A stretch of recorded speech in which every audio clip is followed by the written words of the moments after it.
Bonjour et bienvenue à l'émission Chrétien comme Christ. Nous nous retrouvons une nouvelle fois sur notre plateau avec Nathanaël et Christine et moi-même, et nous allons partager aujourd'hui le tribunal de Christ. Tout un enseignement qui va nous aider à comprendre ce qui se passe là-haut lorsque nous y serons. Alors Christine, à toi. Voilà, donc le tribunal de Christ, il concerne bien sûr les chrétiens, ceux qui ont accepté Jésus.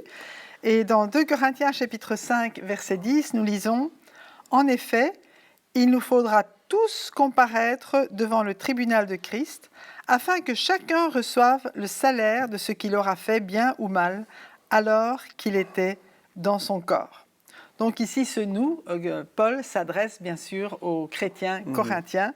Donc il s'agit des chrétiens dans ce sens-là. Wow.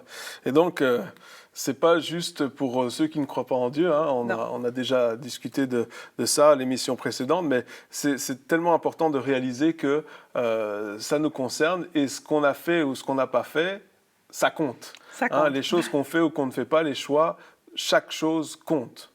Oui, et il ne dit pas que nous allons être condamnés, Non. mais il est question ici des récompenses. Il est question de ce qui est prévu pour chacun d'entre nous. Et trop souvent, on ignore cette dimension des récompenses. On croit simplement, je suis sauvé, j'ai la vie éternelle, super, maintenant je vais vivre pour Christ. Mais Dieu dit, il y a quelque chose de plus que tu vas avoir quand tu seras dans l'éternité. Et Dieu nous en parle dans sa parole pour dire, eh bien, il y aura un tribunal parce que toutes tes actions vont te suivre. Toutes les bonnes comme les mauvaises, ou comme les moins bonnes. Mais Dieu veut que nous marchions en croyant qu'il y a quelque chose de plus. Oui, et puis voilà, ces récompenses, hein, c'est aussi important de dire, hein, souvent on parle plutôt des jugements, des condamnations, des choses négatives, mais non, il y a des récompenses. Et quand on pense à Dieu, Dieu c'est quand même un papa d'amour qui aime nous gâter, qui aime nous faire plaisir, qui aime nous donner des bonnes choses qu'on a besoin, ou juste des choses qu'on aime, qu'on a envie, hein, parce que Dieu n'est pas juste en train de dire « Non, moi je veux juste te donner ce que tu as besoin et rien de plus hein. » Il va au-delà de cela. Et donc, on doit aussi se dire « Oui, il y a des choses extraordinaires, bien sûr, qu'on peut vivre déjà maintenant sur la terre, mais il y a des récompenses aussi qui seront encore plus extraordinaires quand on sera avec lui dans l'éternité. Ça va être Et il faut tenir compte de ça. Ouais. J'ai un de mes amis qui raconte qu'il était vendeur dans une société. Je ne sais pas trop ce qu'il vendait, mais il y avait plusieurs équipes qui étaient en compétition. Et l'équipe qui allait avoir le plus de produits vendus dans cette compétition allait recevoir une récompense de 10 000 $ et une croisière offerte à toute l'équipe dans les Caraïbes, quelque chose de super. Et avec son équipe, il était en train de perdre. Et il disait, mais nous, on veut la récompense. Et toutes les équipes disaient, on veut la récompense. Alors, il y a eu une compétition qui était là, très, très forte. Et puis, tout d'un coup, ils ont eu une idée et ils ont dépassé tout le monde. Et ils ont gagné la récompense et le voyage en plus. Et il nous disait, ce frère en Christ nous disait que lui, pour l'éternité, c'est sa motivation. Ouais. Il veut la récompense, mais il veut le bonus. Ouais. Et qu'est-ce que nous voulons, nous, chrétiens? Est-ce que nous voulons cette récompense que Dieu nous donne? La vie éternelle, nous l'avons reçue, nous la recevons en Jésus. Mais il dit, j'ai des récompenses et il y a peut-être des bonus aussi. Alors, est-ce qu'on ne devrait pas faire que notre vie, ici-bas sur la terre, soit de plus en plus faite pour que nous plaisions à Dieu? Il a dit, fais de l'éternel tes délices, et je te donnerai ce que ton cœur désire. Ouais. Hein, le psaume 37,4, je pense. C'est vraiment une parole extraordinaire. Comme tu disais, Dieu, il nous donne les choses que nous avons besoin, mais il nous donne plus que cela. Il donne au-delà de ce que nous pouvons penser et espérer ou demander. Ouais. C'est extraordinaire, c'est ça l'amour de notre Dieu. Et ce que nous allons voir, c'est que ces récompenses, ce n'est pas spécialement seulement sur cette terre. C'est sûr qu'on a des petits bonus, hein, des clins d'œil de Dieu, mais les récompenses qu'il a pour nous, pour l'éternité, sont bien plus grandes. Et il y en a qui pourraient dire, oui, mais moi, je ne veux pas travailler pour les récompenses, mais c'est divin. Le principe des récompenses est un principe divin. Donc, acceptons et et recherchons aussi et puis bénissons Dieu pour ces récompenses qui nous attendent. Et comme vous le disiez tous les deux, courons dans cette attente. Et ici, dans la parole de Dieu, il nous montre aussi qu'il y a des œuvres. Toutes les œuvres que nous faisons ont un certain niveau. Et notamment dans 1 Corinthiens chapitre 3, les versets 11 à 15, dit « Personne, d'abord, ne peut poser un autre fondement que celui qui a été posé, à savoir Jésus-Christ. » Donc tout ce que nous faisons doit être posé sur ce fondement qui est Jésus-Christ. En dehors de Jésus, il n'y a rien qui vaut la peine ou qui a de la valeur. Que l'on construit sur ce fondement avec de l'or, de l'argent, des pierres précieuses, du bois, du foin ou de la paille, l'œuvre de chacun sera dévoilée. Le jour du jugement la fera connaître, car elle se révélera dans le feu, et l'épreuve du feu indiquera ce que vaut l'œuvre de chacun. Si l'œuvre que quelqu'un a construite sur le fondement subsiste, il recevra une récompense. Si son œuvre brûle, il perdra sa récompense, lui-même sera sauvé, mais comme au travers d'un feu. Et donc, oui. Oui, c'est ça, c'est vraiment ce qu'on fait et la manière dont on le fait. Oui. Est-ce qu'on fait les choses à la va-vite, vite fait, bien fait? Seigneur, moi j'ai prié 5 secondes aujourd'hui, j'ai fait ma petite prière, j'ai lu le petit verset sur le calendrier, je suis un bon chrétien. C'est un petit peu ça, de dire, ok, je suis chrétien, oui, est-ce que tu pries tous les jours? Oui, je prie tous les jours, au moins 2 minutes. Je pense qu'il y avait une étude qui avait été faite il y a une quinzaine d'années aux États-Unis et qui disait qu'un chrétien moyen aux États-Unis prie à peu près 3 minutes par semaine. D'accord. Par semaine. Et ils avaient fait une étude aussi pour les pasteurs, oui. et c'était pas beaucoup mieux. Non, et donc, alors, bien construire, ça veut dire quoi finalement? C'est ça aussi où il faut se poser la question. Paul disait, moi j'ai achevé la course, j'ai couru jusqu'au bout, maintenant la couronne de gloire m'est réservée, je sais que ce que j'ai fait, je l'ai fait pour Dieu, mais j'ai payé le prix. Et je pense que si on veut construire quelque chose qui tient, il y a un prix à payer. Il y a des sacrifices à faire. Il n'y a rien qu'on fait pour Dieu qui ne va rien nous coûter. C'est pas possible. Beaucoup de personnes disent, ah oui, mais on aimerait tant avoir le même ministère ou la même onction, les mêmes miracles que telle ou telle personne, tel ou tel ministère. Mais la question qu'il faut se poser, c'est est-ce que tu es prêt à payer le même prix que ces personnes-là? Moi, je suis admirateur d'un évangéliste qui est décédé maintenant, mais Smith Wigglesworth, pour moi, c'était quelqu'un qui a une influence extraordinaire. Mais il arrivait quelque part, les gens tombaient en repentance, ils demandaient pardon. Juste le fait qu'il soit dans le lieu changeait totalement l'atmosphère. Mais ce qu'il faut savoir sur sa vie, c'est qu'il passait ses journées à lire la parole de Dieu, Aucun journal n'était admis dans sa maison, donc rien qui était en dehors de la parole de Dieu uniquement était admis chez lui. Donc il y avait une consécration de sa vie qui faisait qu'il était prêt à payer le prix. Et alors, après, on a l'autre extrême en disant, oui, mais le prix à payer est trop grand, c'est trop difficile. Mais la parole de Dieu nous dit que par rapport à la récompense qui nous attend, par rapport à ce qui nous attend au ciel, le prix, finalement, les épreuves d'aujourd'hui, les épreuves actuelles ne sont que poussière par rapport à ce qui nous attend plus tard. Donc, et c'est pour ça qu'on doit se dire, je vais me fixer sur ce qu'on appelle, dans le business, on appelle ça la target, la cible. Je vais me fixer sur une target, je vais dire, voilà, je fixe le ciel, les souffrances que j'endure aujourd'hui, les sacrifices que je dois faire, les temps de prière, les choses que je vais perdre aussi, parce que lorsqu'on suit Dieu, on perd des choses, on perd des amis, des fois on perd même la vie.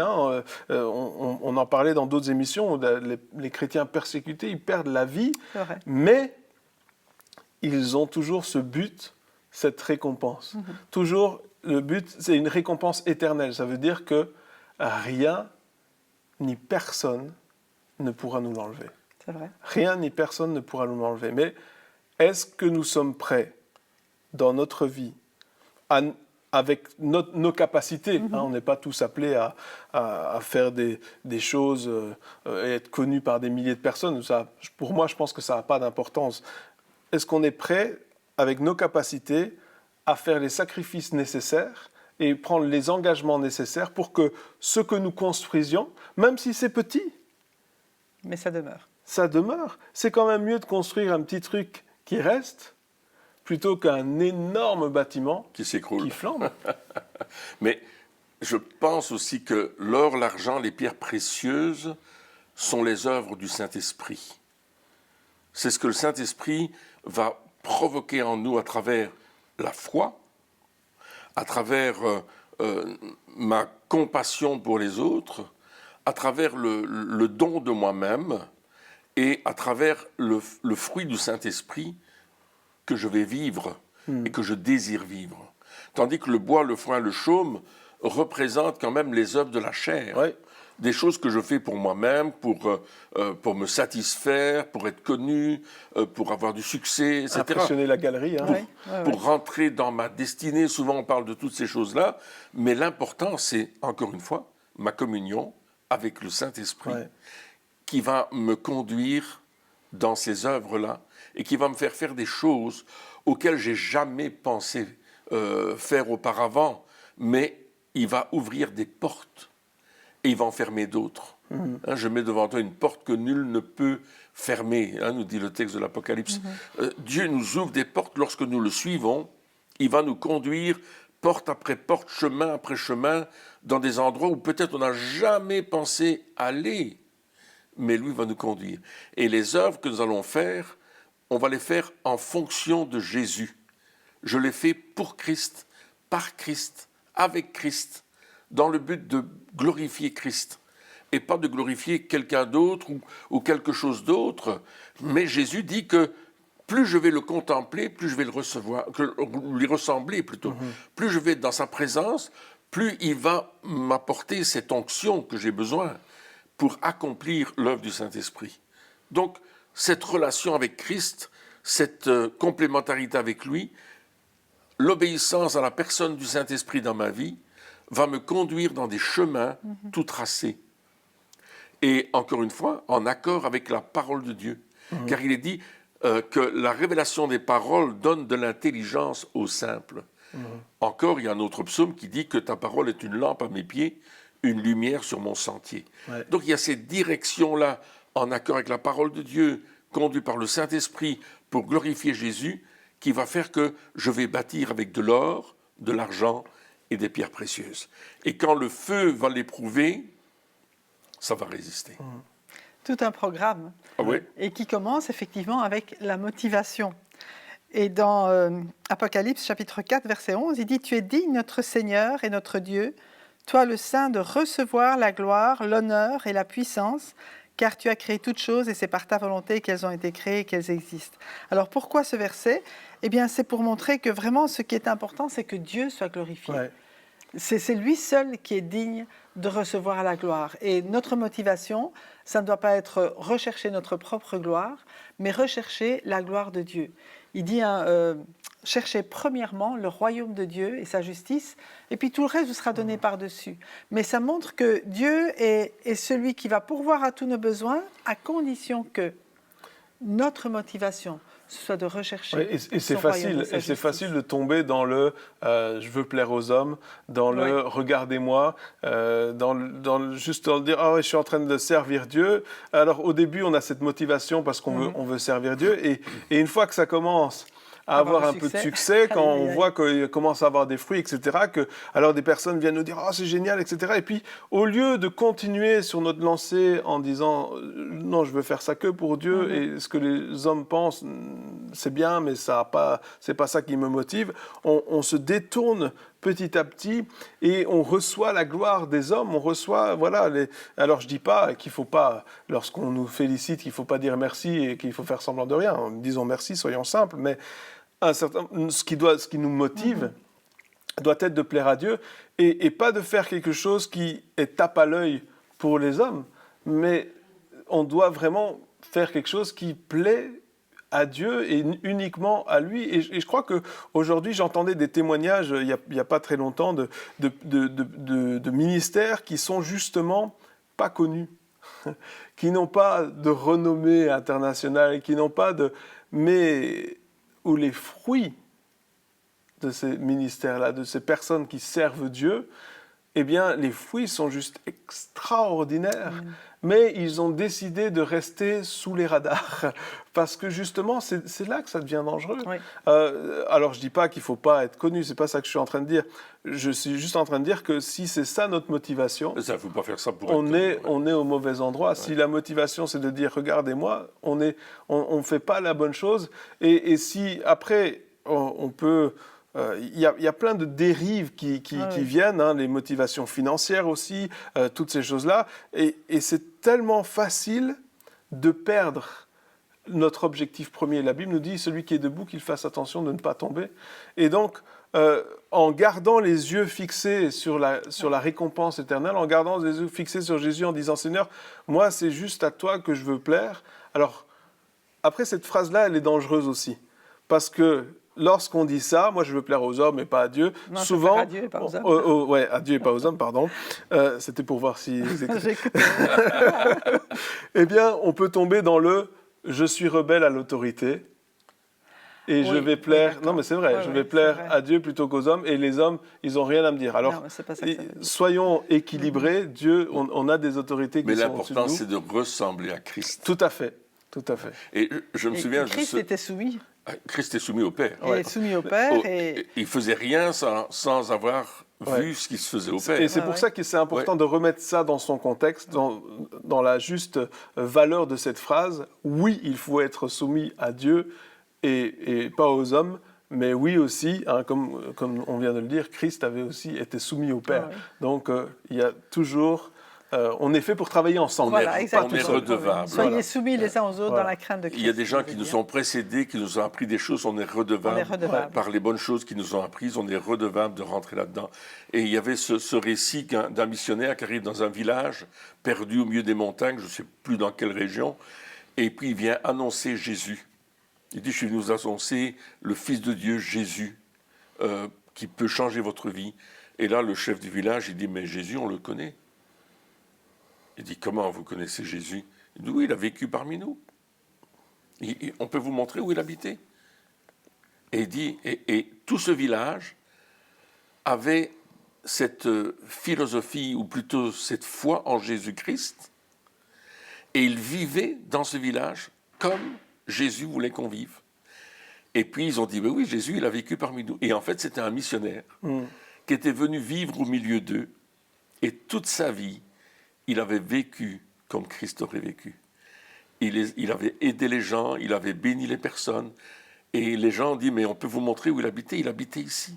Mais il est mort, c'était un monsieur d'un certain âge. Et parce qu'il avait vécu comme Christ. Et c'est cela que ce texte nous dit, qu'on va être éprouvé comme au travers du feu, nos œuvres, en tout cas, l'or, l'argent, les pierres précieuses. Ça va demeurer. Tandis que le reste, le bois, le foin, le chaume, ça brûle, ça devient de la cendre, ça n'existe plus. Mais nos œuvres en Jésus-Christ, semblables à Christ, c'est ce que la Bible nous enseigne, c'est ce que Paul nous dit de ressembler à Jésus. Oui, les choses que nous faisons qui sont conduites par le Saint-Esprit, les œuvres que nous faisons qui sont conduites par le Saint-Esprit, ces œuvres-là vont demeurer.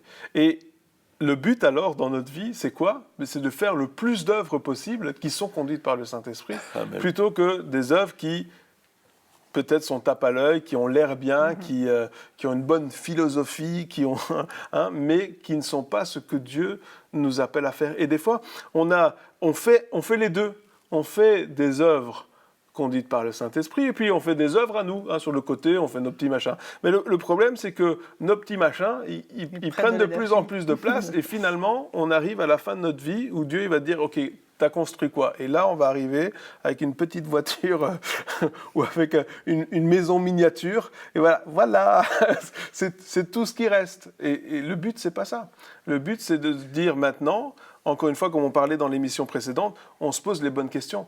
Quelles sont les œuvres que je fais qui valent vraiment la peine, qui valent vraiment les efforts, qui valent les sacrifices, qui sont vraiment de Dieu. Et qu'est-ce que je fais pour l'instant qui n'a aucun sens, qui n'a aucun but, qui ne fait rien du tout. Et je pense que des fois, on est étonné de ce sur quoi Dieu met de l'importance. Il y a des personnes, par exemple, juste un petit exemple, qui disent, ben voilà, moi je veux servir Dieu, je vais aller dans le ministère, je vais prêcher, je vais aller dans le monde entier, etc. Je vais apporter la bonne nouvelle et je vais faire les sacrifices pour ça. Et Dieu leur dit, non, je veux que tu enseignes tes enfants dans les voies du Seigneur, que tu passes du temps avec tes enfants. Puis là, ils vont dire, mais enfin, c'est plus important d'aller prêcher, j'aurai plus de fruits, il y aura plus de personnes qui vont entendre, il y aura plus de monde. Mais le Seigneur dit, mais non. En tout cas, moi, dans ma vie, le Seigneur me dit, mais le premier ministère, c'est tes enfants. C'est vrai. Qu'est-ce que tu vas, quel est le dépôt? Parce que ça va te suivre, ça va te survivre, ça va se multiplier. Et des fois, on met de la valeur sur ce qu'aujourd'hui, l'Église a mis, ou certaines personnes ont mis de la valeur. Oui, mais la valeur, c'est les foules. La valeur, c'est les... Et des fois, Dieu dit non, avant les foules, peut-être il y aura les foules, mais avant les foules, commence avec tes enfants, commence avec ta famille, commence avec les personnes qui sont autour de toi. Commence à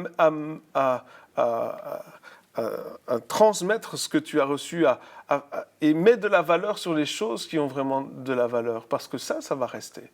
Et les foules, après, peut-être les foules viendront, mais les foules, elles verront que tu as mis de la valeur sur tes enfants. Et les foules feront ce que tu as fait. Parce que si aujourd'hui les ministères et les personnes qui servent Dieu ne mettent pas de valeur sur les enfants, c'est un simple exemple, mais les foules vont se dire, ah ben, on sert Dieu, servir Dieu, c'est pas s'occuper de ses enfants. Ok, on va faire ça.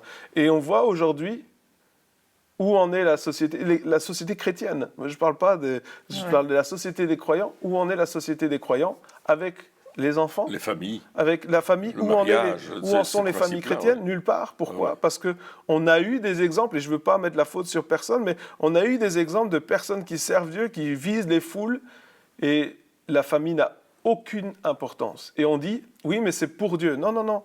Servir Dieu, c'est d'abord servir ta famille. Ça fait partie de ça. Hein. C'est très important. Ouais. C'est vrai. C'est une base solide. Rien à dire. C'est une semence et peut-être que nos enfants porteront plus de fruits. Normalement, c'est ce qui doit se passer. Et après, c'est ça, l'or, les pierres précieuses. C'est précieux, ça dure. C'est quelque chose qui va dire, dans l'éternité, on pourra dire, cette personne-là, c'est mon enfant. Et elle est là parce que j'ai pu faire ces choses-là. J'ai pu témoigner, j'ai pu mettre et exprimer le royaume de Dieu dans sa vie. Et il y a cette parole qui dit, là où est ton trésor, là sera ton cœur. Et c'est vrai que si nos enfants sont nos trésors, dans le sens de ce que Dieu nous donne, en ayant de la valeur, on va mettre notre cœur dedans. Parce que l'important, c'est que nous, on connaît Christ, on a déjà vécu pour Christ lorsqu'on se marie et qu'on a des enfants, il y a déjà une partie de notre vie qui s'est écoulée, mais nos enfants, eux, vont découvrir cette vie. Et qu'est-ce que je veux qu'ils deviennent? Qu'est-ce que je veux qu'ils fassent? Quel est l'objectif que je vais donner à nos enfants? Christine, nous, on a vécu ça. On a vécu ça. Et en fait, l'objectif que moi, je voulais pour mes enfants, c'est vraiment qu'ils rentrent dans les voies de Dieu. Et là aussi, c'est important. Par rapport aux enfants, on n'éduque pas nos enfants pour nous-mêmes. On les éduque justement pour qu'ils soient rendus capables de marcher dans les voies de Dieu. Ça coûte un prix aux parents, ça coûtera un prix aux enfants aussi. Oui.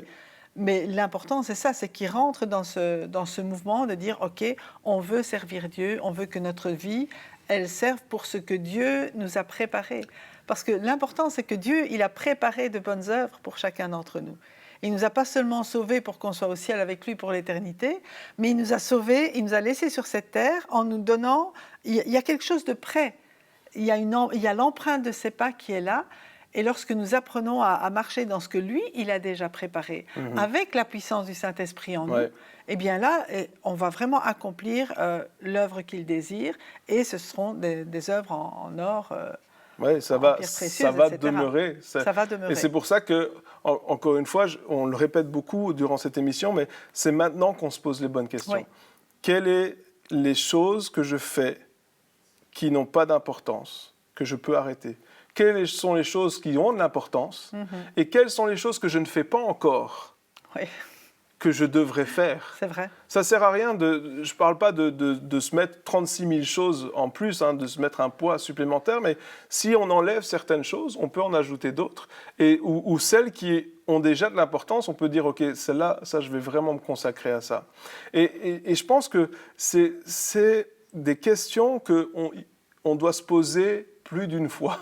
C'est des questions qu'on doit se poser peut-être une fois par mois ou une fois tous les 6 mois en se disant, OK, est-ce que j'ai atteint les buts que je me suis fixés? Est-ce que j'ai bien fait? Est-ce que ça, c'est bon? Et je sais que nous, personnellement, avec mon épouse, dans le ministère, on se dit, et dans notre vie de tous les jours, on se met souvent, et on se remet en question, on se dit, OK, voilà, on a fait ça, OK, qu'est-ce qui était superflu? Qu'est-ce qui n'était pas assez? Qu'est-ce que Dieu veut vraiment? Où est-ce qu'on doit aller? Dans quelle direction? Alors, on ne connaît pas l'avenir pleinement. On ne sait pas où on sera dans 10 ans, mais ce qu'on sait, par contre, c'est la Bible nous dit que le Seigneur, il éclaire notre chemin.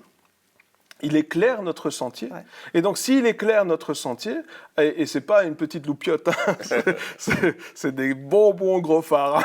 Il éclaire, alors, s'il éclaire notre chemin, alors à ce moment-là, on sait si on est dans la bonne direction. Ouais. On ne va peut-être pas voir la destinée, l'arrivée encore, mais on sait qu'on est dans la bonne direction. Et chaque jour, on doit se dire, Seigneur, quelles sont ces œuvres que je suis en train de faire? Est-ce que je suis en train de construire des choses solides ou est-ce que je perds mon temps? C'est une très bonne question. C'est une très bonne question. Et là aussi, il y a une chose qui est importante, j'aimerais juste le souligner, c'est que parfois, on a tendance à mettre notre identité dans ce qu'on fait. Ouais. C'est vrai. Et là, c'est vraiment un danger, parce que notre identité, elle est en Jésus-Christ. Et comme, je veux dire, avec Philippe, quand il avait une grosse foule à Samarie, et puis à un certain moment, le Saint-Esprit lui dit, va sur le chemin désert, parce qu'il y a une personne. Et il faut pouvoir dire, OK, Seigneur, mon but, c'est de te suivre, de faire ce que tu me demandes, même si c'est quitter quelque chose que j'aime, qui a du succès, pour aller faire un petit truc que personne ne verra, ouais. Mais qui pour toi est important. Ouais. Parce que mon identité, elle est en toi, elle n'est pas dans le succès, elle n'est pas dans ce que je suis en train de faire. Et parfois, c'est vraiment un brisement de faire ces choses. Ouais, il y a deux poids de valeur. Il y a les choses qui ont de la valeur pour les hommes, ouais. Et il y a des choses qui ont de la valeur pour Dieu, et ce ne sera jamais la même chose. À nous de choisir ce qui aura de la valeur à nos yeux. Est-ce que c'est... Ouais. Les choses qui ont de la valeur pour Dieu, ouais, ou les choses pour les hommes. C'est notre choix et c'est maintenant qu'on fait ce choix. Eh bien, chers amis, merci de nous avoir suivis encore pour cette émission et on se retrouve très bientôt pour la suite. Au revoir.